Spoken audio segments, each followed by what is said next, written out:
अगली खबर बताते हैं कि दुनिया में मजीद क्या हो रहा है। दुनिया में बहुत जुल्म हो रहा है और इस कदर जुल्म हो रहा है कि आपको हम एक वीडियो दिखाते हैं। इस वीडियो में एक बच्चा है, सख्त सर्दी में बर्फ़ पड़ी हुई, नंगे पाँव वो ज़मीन पे चल रहा है, कूड़ा करकट वो जमा कर रहा है अपने खाने पीने के लिए। और तालिबान बेसिकली अफ़गानिस्तान की बात मैं करी, तालिबान के इक़्तिदार पर कब्ज़े और बैनुल-अक़वामी पाबंदियों के बाद से मईशत बेकाबू हो चुकी है उनके लिए। मगरबी हिमायत याफ्ता जो पिछली अफ़गान हुकूमत के ख़ात्मे ने बेरोज़गारी में इजाफ़ा किया है, बहुत कम लोग हैं। इसकी वीडियो नाजरीन हमने अपनी टीम को भेजी हुई थी, जो कि टीम ने व्हाट्सएप ग्रुप देखा नहीं तो उनको पता नहीं चला, तो आप व्हाट्सएप ग्रुप देखें और वो ये वीडियो चलानी है हमने प्रोग्राम में। अगली खबर की तरफ चलते हैं। वो व्हाट्सएप ग्रुप देखे? नहीं, टीम को कह रही हूँ कि व्हाट्सएप ग्रुप देखें नाजरीन, हम आपको व्हाट्सएप ग्रुप, हाँ नहीं नाजरीन को हम ये वीडियो आगे दिखाएंगे प्रोग्राम में। अगली खबर की तरफ चलते हैं। तो ये सिलसिला है कि अगली खबर फिर आपको मैं दे देता हूँ जी। अगली खबर जो है वो आती है जी जर्मनी से, और जर्मनी का जो शहर है हेल, वहाँ पर एक वाक़या पेश आया कल। मस्जिद पर फायरिंग का ये वाक़या पेश आया है और एक शख्स ने मस्जिद पर मुतअद्दिद बार फायर किए और पुलिस ने फायरिंग करने वाले शख्स को गिरफ़्तार किया। पुलिस के मुताबिक 3 गोलियां मस्जिद की खिड़की को लगीं। ताहम ये जो वाक़या था, इस वाक़े में कोई भी जानी नुकसान नहीं हुआ। ये सबसे अहम बात है जी कि कोई भी जानी नुकसान नहीं हुआ। और बैनी शाहिदीन के जो बयानात हैं उसके मुताबिक ये बात सामने आई है कि जो मस्जिद के सामने एक रेजिडेंशियल अपार्टमेंट है, उधर रहने वाला एक 55 साला शख्स जो है, उस शख्स ने ये फायरिंग की थी। और ये बेसिकली ये वही इस्लामोफोबिया और जो हेट क्राइम्स जिस तरीके से दुनिया के सामने आ रहे हैं कि वो मुसलमानों के साथ किए जा रहे हैं, उन हेट क्राइम्स में ये एक और हेट क्राइम है। आप देखना ये कि जर्मनी किस तरीके से इससे निपटता है, क्योंकि न्यूजीलैंड में हमने देखा था कि वहाँ के वज़ीर-ए-आज़म ने बहुत ज़्यादा इस चीज़ को फिर बाद हाईलाइट किया था और इसके ख़िलाफ़ बहुत सारे इक़दाम लिए गए थे। अब जर्मनी में ये वाक़या पेश आया है, तो देखते हैं कि वहाँ पर क्या होता है। बिल्कुल ऐसा ही है। और इस चीज़ के होता ये किसी और मुल्क में मसाइल इसके फिर हमारे खित्ते के लिए बन जाते हैं, और सबसे ज़्यादा मसाइल या तो पाकिस्तान के लिए बनाए गए हैं खामखा, ना हमारा लेना ना देना, फिर भी हम फंस जाते थे। और अफ़गानिस्तान तो फिर वैसे ही वो उन ममालिक में है जो कि मतलब बदनाम है।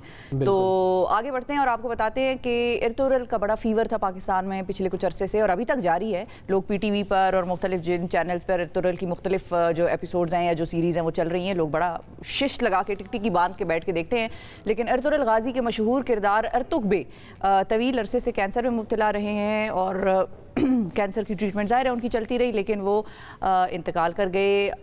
आइबर्ग पैक्चिन उनका नाम है असल में, और उनके आबाई गांव मरसिया में सपुर्द खाक किया जाएगा उन्हें। चंद माह कबल आइबर्ग पैक्चिन ने एक बयान में कहा था कि कमर में दर्द की शिकायत की वजह से इन्होंने डॉक्टर से मशवरा किया है, जिससे उन्हें ये पता चला है कि उन्हें फेफड़ों का कैंसर है और ट्यूमर फैल चुका है। तो बहुत ही एक अफसोसनाक खबर है कि बदकिस्मती से इब्तदाई मरहले में उनकी बीमारी की तशखीस नहीं हो सकी, बाद में पता चला, लेकिन वो इतना देर से पता चला कि फिर उसका कुछ नहीं हो सकता था। आइबर पैक्चिन 51 साल के थे और उनके दोस्तों ने उनकी मुसलसल जदोजहद में उनका बड़ा भरपूर साथ दिया, लेकिन वो बदकिस्मती से जाम बर ना हो सके। गुज़िश्ता बरस जनवरी में सीरियल इर्तुगरुल गाजी में बामसी और अर्तुग बे का किरदार अदा करने वाले अदाकारों ने पाकिस्तान का दौरा भी किया था।